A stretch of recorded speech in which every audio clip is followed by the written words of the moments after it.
Exercise 1.1, question number 3. Express the following. Now we start its part number A. The perimeter P of a square as a function of its area. ये तीन जो question number 3 के तीन सब parts हैं, solve करने से पहले मैं आपको ये बात बताना चाहूँगा कि पुराने पेपर में ये जो तीन सवाल हैं ये भी बहुत ज़्यादा दफ़ा पूछे गए हैं, तो आपने इसको जो है इंतहाई गौर से समझने की कोशिश करनी है। तो स्टेटमेंट लिख ली है।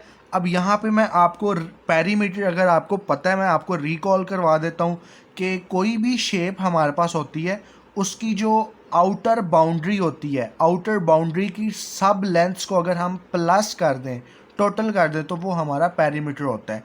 क्योंकि यहाँ पे जो शेप है वो स्क्वायर है, तो यहाँ पे हमने ऐसे स्क्वायर बना लेना है और कोशिश आपने ये करनी है कि ये जो स्क्वायर है ये आप स्केल से बनाएं, रफली हाथ से। जो रफ ड्राइंग है वो आप पेपर पे ना करें।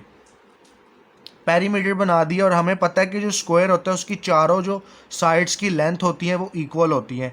तो इस शेप का पेरीमीटर ये होगा कि इस सारी लेंथ इस यानी ये जो पूरी बाउंड्री की चारों लेंथ्स हैं इनका टोटल, और चारों लेंथ ही एल है, तो सबको प्लस करेंगे तो हमारे पास 4L आ जाएगा। अब पेरीमीटर ऑफ स्क्वायर को हमने रिप्रेजेंट करना है as a function of its area. तो यहाँ पे हमें फिर पता होना चाहिए कि एरिया ऑफ स्क्वायर क्या होता है, और फिर बाद में आप कंपेयर करके आप रिप्रेजेंट करके बता देंगे। और ग्रेड 8 से ही आपको सिखाया जाता है कि एरिया ऑफ स्क्वायर जो है वो साइड स्क्वायर होता है।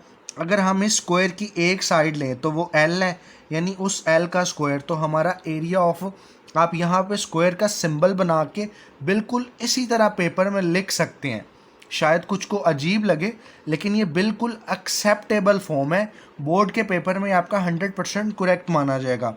इस पूरा एरिया ऑफ स्क्वायर को मैं कह देता हूँ कैपिटल ए फॉर एरिया। दोनों तरफ हम ले लेते हैं स्क्वायर रूट। स्क्वायर रूट लेंगे तो ये जो स्क्वायर है इस स्क्वायर रूट से कैंसिल, तो जो L की वैल्यू है वो हमारे पास आ जाएगी स्क्वायर रूट ए। L की इस वैल्यू को अगर हम इस इक्वेशन में पुट करें तो आप नोट करेंगे कि हमने पेरीमीटर ऑफ स्क्वायर को रिप्रेजेंट किया as a function of area. यानी पेरीमीटर वाले फॉर्मूले में हमने एरिया को रिप्रेजेंट किया है एज अ फंक्शन के तौर पर, या फंक्शन ऑफ इट्स एरिया। तो कुछ नहीं, बस आपने P ऐसे ही लिख देना है, P for as it is, और L जो है उसे रिप्लेस कर देना है square root of capital A। तो ये जो आपका एक्सप्रेशन बन रहा है ये एक्चुअली में हमें बता रहा है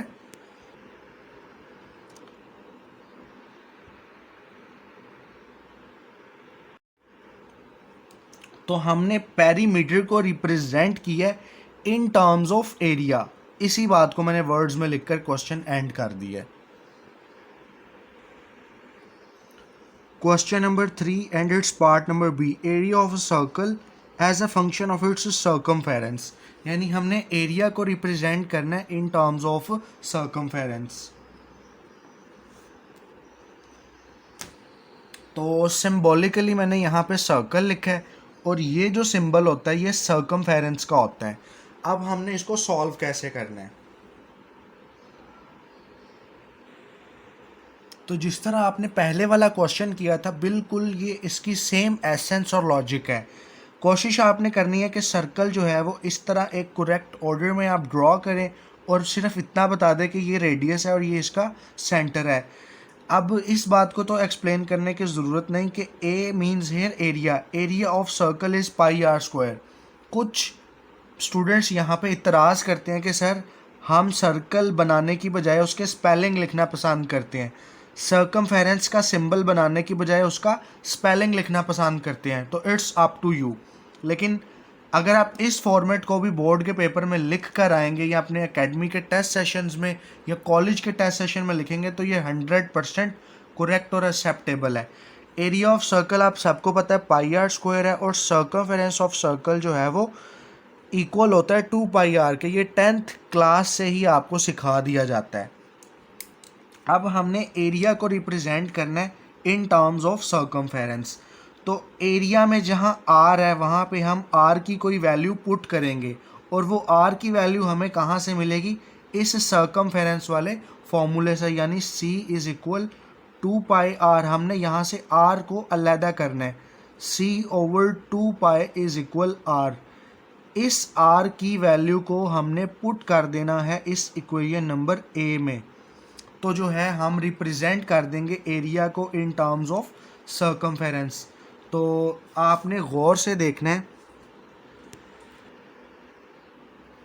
तो एरिया का फॉर्मूला फिर से लिख लिया। यहाँ से जो हमने r की वैल्यू बनाई है सर्कमफेरेंस के फॉर्मूले से 2π डिवाइड, ये जो r है इस r को हमने इस r की जगह रिप्लेस कर दिया और हम फिर बोलेंगे कि ये जो एरिया ये इन टर्म्स ऑफ सर्कमफेरेंस है, या आप इसे कह सकते हैं कि area as a function of circumference. बस इसको सिंप्लीफाई कर लें तो वही आपका आंसर होगा। ये जो स्क्वायर है इसको हमने अप्लाई किया ऊपर और नीचे, और आप देख सकते हैं कि ये π⁴ इस स्क्वायर के साथ कैंसिल। ये जो हमारा आंसर बना है, ये लिखने के बाद आपने वही स्टेटमेंट को लिख देना है जो आपका क्वेश्चन होगा, और यहाँ पे जो आपका क्वेश्चन है वो एंड होता है।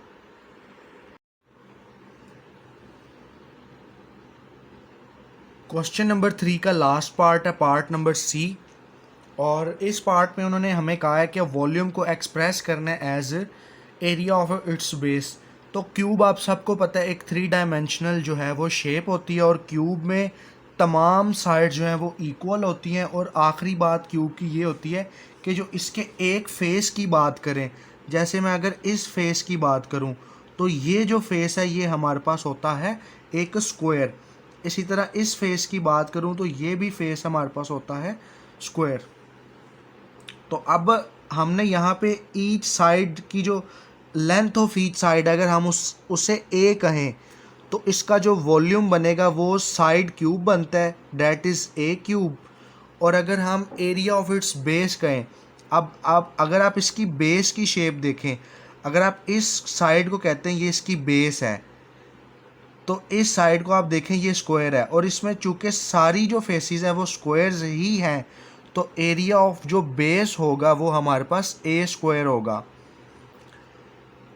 अब हम इस एरिया ऑफ बेस को capital A is equal A² कह देते हैं और दोनों तरफ ले लेते हैं स्क्वायर रूट। यहाँ से हमें पता चलेगा जो A की वैल्यू है, स्मॉल a की वैल्यू, वो आ रही है स्क्वायर रूट ऑफ A के इक्वल।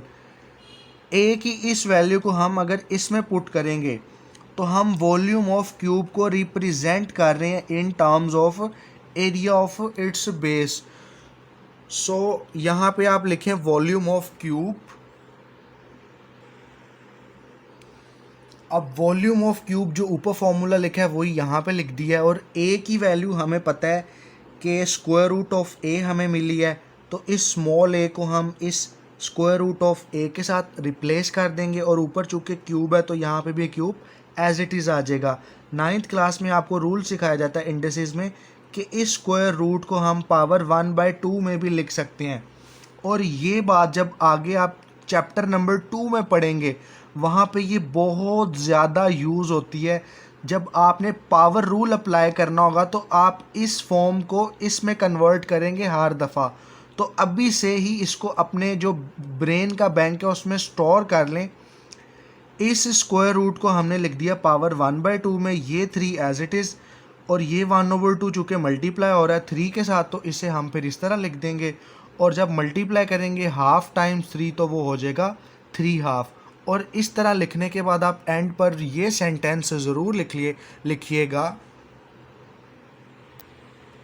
जो आपकी क्वेश्चन की स्टेटमेंट है वो आपने यहाँ पे एज इट इज़ लिख देनी है कि volume of a cube as a function of the area of its base, और लास्ट पे इस तरह एरो लगा के बता देना पेपर चेकर को कि हमारा जो क्वेश्चन है वो यहाँ पे इख्तिताम पजीर है।